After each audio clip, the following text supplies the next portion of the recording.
وہ مجھے اپنی طرف آتا ہوا دیکھ کر کار کی پیسنجر سیٹ پر بیٹھ چکی تھی۔ میں نے ڈرائیونگ سیٹ والا دروازہ کھولا اور بیٹھ گیا۔ وہ مجھے راستہ بتانے لگی۔ مجھے یہ احساس تو تھا کہ روبی مجھے اپنے ساتھ محض ڈیٹ پر نہیں لے جا سکتی تھی۔ ضرور کوئی نہ کوئی کام ہوگا جو یوں مجھے وہ اپنے ساتھ لے کر جا رہی تھی۔ یہاں آنے کے بعد میں اتنا تو سمجھ گیا تھا کہ ہر بندہ اپنے حصے کا کام کر کے اس سے بالکل الگ تھلگ ہو جاتا تھا، یوں جیسے اس کے ساتھ تعلق ہی نہ ہو۔ کیا سوچ رہے ہو؟ روبی نے میٹھے لہجے میں پوچھا۔ تمہارے ساتھ سفر کرنے پر خود کو کوس رہا ہوں، میں نے تلخی سے کہا۔ وہ کہا لگا کر ہنستی، پھر بڑے ہی پیار بھرے لہجے میں بولی، یار، جو وقت گزر جاتا ہے اسے بھول جاتے ہیں۔ بندہ بڑا پرسکون رہتا ہے۔ جو وقت آنے والا ہے وہ جب آئے گا دیکھا جائے گا، لیکن جو گزر رہا ہے، جس لمحے میں ہم سانس لے رہے ہیں، اسے خوبصورت بنا لیں، یہی زندگی ہے پیارے۔ گزرتا ہوا لمحہ تو یہی کہہ رہا ہے کہ میں اس لڑکی کے ساتھ بیٹھا ہوں جو مجھے زہر لگتی ہے، تو اب اسے پرسکون کیسے بناؤں؟ میں نے طنزیہ لہجے میں کہا تو وہ ہنستے ہوئے بولی، یہی کہ تم مجھے محض ایک لڑکی سمجھو۔ وہ سنا نہیں تم نے کہ وجود زن سے ہے کائنات میں رنگ؟ میرے رنگوں کو محسوس کرو۔ خدا معاف کرے کہ میں تمہارے رنگوں کو محسوس کروں۔ میں تمہارے بارے میں سوچتا بھی ہوں تو مجھے غصہ آنے لگتا ہے، میں نے دبے دبے غصے میں کہا۔ لگتا ہے تم دل پر لے گئے ہو۔ خیر، مجھے جانتے نہیں ہو تم، جب جان جاؤ گے تو ایسا نہیں کہو گے۔ اس نے گہرے لہجے میں کہا اور سامنے سڑک پر دیکھنے لگی۔ ہمارے درمیان خاموشی چھا گئی۔ تھوڑی دیر کے بعد وہ مجھے بتانے لگی کہ کہاں جانا ہے۔ ایک پارک کے سامنے اس نے کار روکنے کو کہا۔ میں نے کار روک دی۔ اسے یوں پارک کرنا کہ فوری طور پر نکل سکیں۔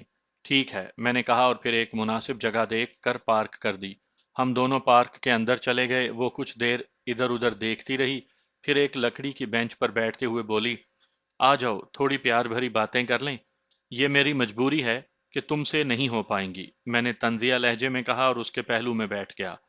روبی نے جیسے میری بات ہی نہیں سنی، اس نے اپنی کلائی پر بندھی گھڑی پر وقت دیکھا اور پھر پارک میں ادھر ادھر دیکھنے لگی۔ میں سمجھ گیا تھا کہ اسے کسی کی تلاش ہے۔ مجھے اس کا انداز ٹھیک نہیں لگا۔ بھلا ایک جگہ ٹک کر بھی کسی کو تلاش کیا جا سکتا ہے۔ میں خاموشی سے بیٹھا رہا، تب اچانک اس نے ہولے سے پوچھا، اسد، تم نے کبھی کسی سے محبت کی ہے؟ نہیں، نفرت کی ہے، میں نے سکون سے کہا۔ کس سے؟ اس نے تجسس سے پوچھا۔ تم سے، میں نے طنزیہ انداز میں کہا تو وہ ہنس پڑی۔ نہ کرو مجھ سے نفرت، بہت مہنگی پڑے گی تمہیں۔ اس نے بھی طنزیہ انداز میں جواب دیا تو مجھے لگا وہ غصہ دلا رہی ہے۔ میں خاموش رہا تو وہ بولی، اسد، وہ دیکھو سامنے، وہ جو ایک ادھیڑ عمر عورت آ رہی ہے، وہ سامنے واکنگ ٹریک پر، جس نے سیاہ ٹراؤزر اور سرخ لکیروں والی شرٹ پہنی ہے، وہ جس کے ہاتھ میں سفید رنگ کی پانی والی بوتل ہے۔ میں نے سامنے دیکھا تو ایک فربا مائل ادھیڑ عمر عورت واکنگ ٹریک پر ہلکے انداز میں بھاگتی ہوئی ٹریک پر جا رہی تھی۔ اس نے سیاہ جاگرز پہنے ہوئے تھے، سر کے بال اکٹھے کر کے باندھے ہوئے تھے، موٹی گردن، بڑا ہوا پیٹ جس پر سارا بدن تھل تھل کر رہا تھا۔ ہاں، میں نے دیکھ لی ہے۔ کیا ہے اسے؟ میں نے پوچھا۔ اس خاتون کو ساتھ لے کر جانا ہے، لیکن بہت خاموشی سے۔ اس نے انتہائی سنجیدگی سے کہا۔ کرین منگوا لوں یا کوئی؟ میں نے کہنا چاہا تو وہ جھڑکتے ہوئے سختی سے بولی، فضول بکواس نہیں کرو، اس پر نگاہ رکھو، اسے باہر سے اٹھانا ہے۔ اچھا، تمہیں کیسے پتا ہے کہ اسے ہی لے کر جانا ہے؟ میں نے یوں ہی پوچھ لیا، حالانکہ یہ سوال بالکل فضول تھا، لیکن وہ بڑی سنجیدگی سے بولی، 1.5 ہفتے سے اس کو نگاہ میں رکھے ہوئے ہوں، مجھے پتا ہے کہ یہ کیا کرتی ہے۔ اوکے، میں نے کندھے اچکاتے ہوئے کہا تو ہم دونوں خاموش ہو گئے۔ ہم اس خاتون کی طرف دیکھ رہے تھے کہ وہ ٹریک پر بھاگتی ہوئی دور چلی گئی تھی۔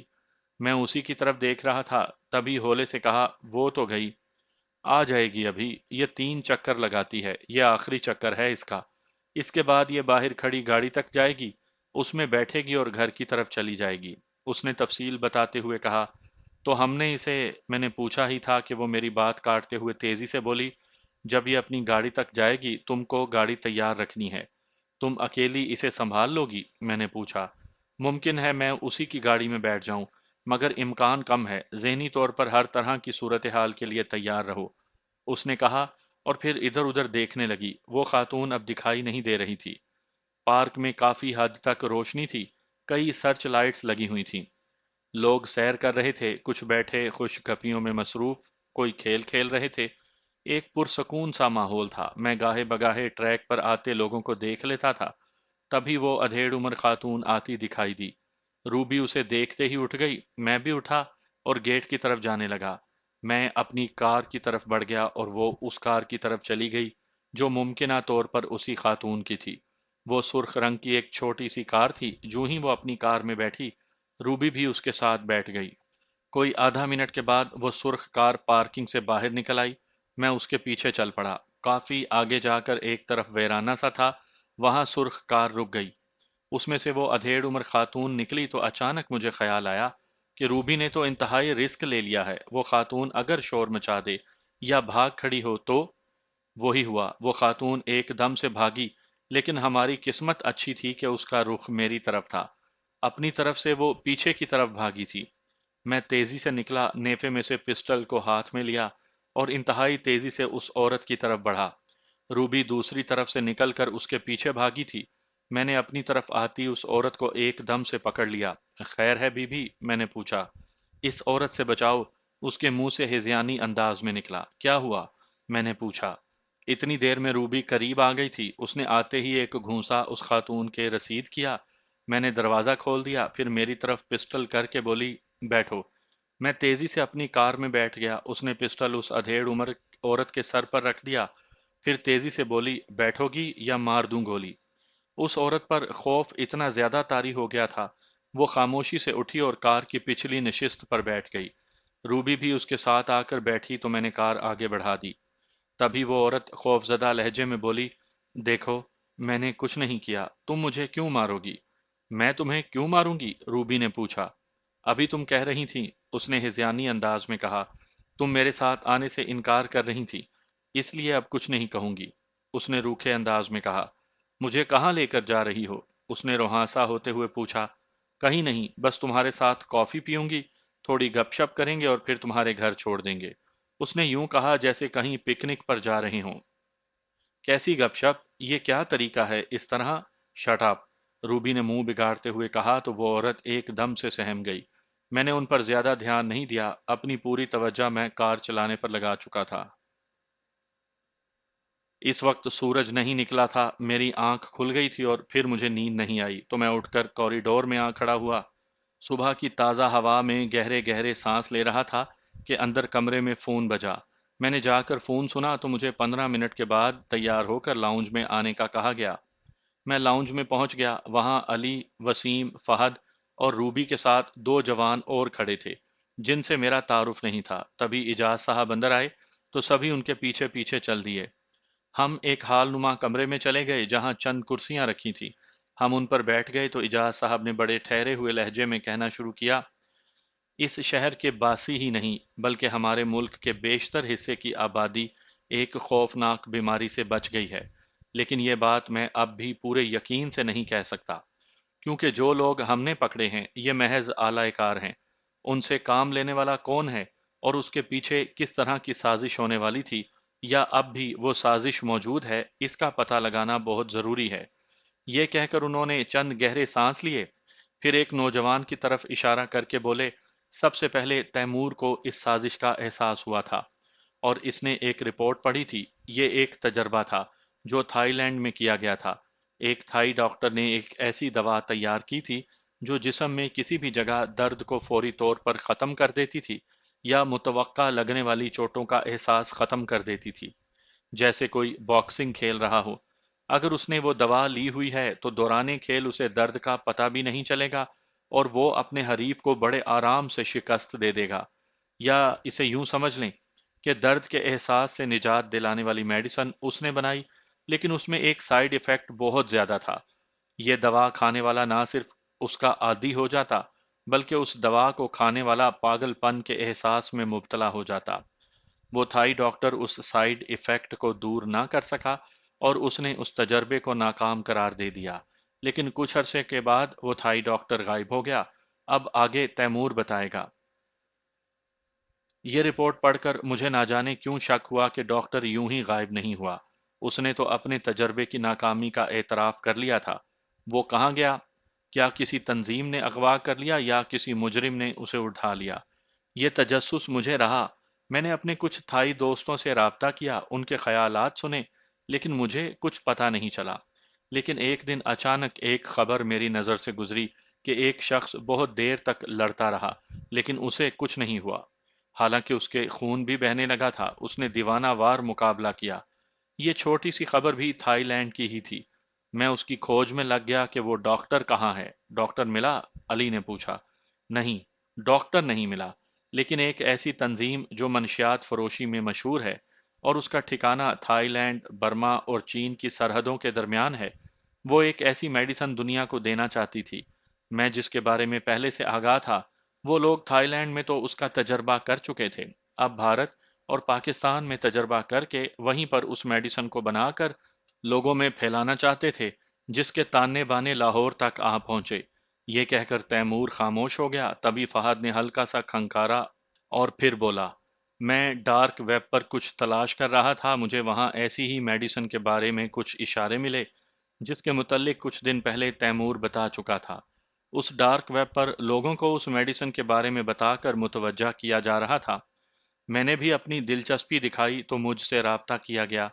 مجھے اس میڈیسن کے لیے خفیہ طور پر مقامی گاہک تلاش کرنے تھے۔ مجھے جو پہلا گاہک ملا وہ مقامی منشیات فروش تھا، جو اس میڈیسن پر لاکھوں ڈالرز خرچ کرنے پر تیار تھا۔ میں نے اپنی ڈیمانڈ بتا دی تو مجھے کہا گیا کہ جلد ہی مجھ تک یہ میڈیسن پہنچ جائے گی۔ میں نے یہ سارا معاملہ تیمور کو بتا دیا۔ فہد سانس لینے کے لیے رکا، تبھی تیمور بولا، یہاں پر سب سے مشکل یہی تھی کہ مقامی طور پر میڈیسن کیسے تیار ہوگی، کہاں ہوگی، اور اس کی تیاری بھی خفیہ رکھنا تھی۔ سو اس کے لیے بڑا الگ سے طریقہ اپنایا گیا۔ وہ لوگ جو میڈیسن بنانے کے ماہر تھے انہیں بلیک میل کیا گیا، ان کی ویڈیوز کو لیا گیا، ان کے ذریعے انہیں بلیک میل کر کے اس میڈیسن کی تیاری کے لیے راضی کیا گیا، ساتھ میں انہیں ڈالرز کا بھی وعدہ کیا گیا۔ یوں میڈیسن تیاری کا پورا پلان تیار تھا۔ اس پر علی بے ساختہ بولا، یوں پھر اس تھائی سوموچی کی آمد ہوئی؟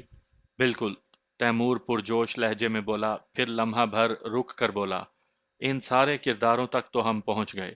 وہ منشیات فروش، وہ ویڈیو بنانے والا سانولا لڑکا، وہ تھائی سوموچی، اور آخر میں روبی جس خاتون کو پکڑ کر لائی، وہ میڈیسن بنانے کی ماہر ہے۔ یہ تھائی کیا کرنے آیا تھا؟ میں نے پوچھا۔ وہ یہاں اس میڈیسن کی فروخت اور پھیلاؤ کے لیے آیا تھا، اسی کے ذریعے یہ فارمولا یہاں پہنچا تھا، تیمور نے بتایا۔ تو اعجاز صاحب بولے، تیمور یہ سب تو ہو گیا، یہ سب تو ہم نے پکڑ لیے، لیکن ابھی تک انہوں نے کوئی جرم نہیں کیا۔ میرا سوال یہ ہے کہ ان سب کو اکٹھا کرنے والا وہ سرغنہ کون ہے؟ یہی تو سب سے اہم بات ہے۔ وہ سرغنہ سامنے آئے بغیر یہ سب کر رہا ہے۔ ان سب سے ہر طرح کی پوچھ تاچھ کے بعد اس کا ذرا سا بھی سراغ نہیں ملا۔ بس ساری بات ایک ایسے فون کے میسج سے ہوتی تھی جو کسی کے استعمال میں نہیں، اور نہ ہی اس کی لوکیشن ظاہر ہوتی ہے۔ اسے بھی یہ پتا چل گیا کہ یہ سب لوگ پکڑے گئے ہیں، کیونکہ وہ فون اب بند جا رہا ہے۔ تیمور نے اپنی بے بسی کا اظہار کیا تو اعجاز صاحب نے امید بھرے لہجے میں کہا، اوکے، مایوس نہیں ہونا، لیکن اس پر نگاہ رکھنی ہے۔ وقتی طور پر تو یہ قصہ ختم ہو گیا، لیکن یہ رکنے والا نہیں، کسی دوسری جگہ سے ضرور ہوگا۔ میں اس پر کام کے لیے کہتا ہوں۔ جی میں بھی نگاہ رکھوں گا، تیمور نے تیزی سے کہا۔ خیر اس مہم میں ایک اچھی بات ضرور ہوئی ہے کہ آپ لوگوں کو اسد کی صورت میں ایک نیا ساتھی مل گیا، اعجاز صاحب نے کہا۔ بالکل پھیکا اور کچا ہے، بالکل مزے کا نہیں، روبی نے منہ بناتے ہوئے کہا تو سبھی ایک دم سے ہنس پڑے۔ اب تک تم میٹھا ہی کھاتی رہی ہو، اب ذرا یہ بھی برداشت کرو، وسیم نے اپنی مونچھوں پر ہاتھ پھیرتے ہوئے کہا۔ تھوڑا پال میں لگا کر رکھتے ہیں، ٹھیک ہو جائے گا، اس نے مزاحیہ انداز میں کہا تو ایک دم سے ماحول خوشگوار ہو گیا۔ اوکے تیمور، جو لوگ پکڑے ہیں ان کا جو کرنا ہے کرو، ملتے ہیں پھر۔ یہ کہہ کر اعجاز صاحب اٹھے اور حال سے نکلتے چلے گئے۔ وہ گنجان آبادی والے علاقے میں ایک بازار تھا جس میں لوگوں کا رش تو تھا ہی، اس میں کاروں، موٹر سائیکلوں کی پارکنگ اور دکانوں کے آگے لگے اسٹالز کی وجہ سے لوگوں کو چلنے میں دشواری ہو رہی تھی۔ میں اور وسیم دونوں پیدل چلتے چلے جا رہے تھے۔ میں نے جیکٹ پہنی ہوئی تھی جس کے نیچے پسٹل رکھا ہوا تھا۔ وسیم خاموشی سے چلتا جا رہا تھا، میں ایک قدم پیچھے اس کے ساتھ تھا۔ جب ہم بازار کے کافی آگے تک نکل گئے تو میں نے پوچھا، یار ہمیں جانا کہاں ہے؟ آگے جا کر دائیں طرف ایک گلی ہے، وہاں ایک سٹور ہے، ہمیں وہاں تک جانا ہے۔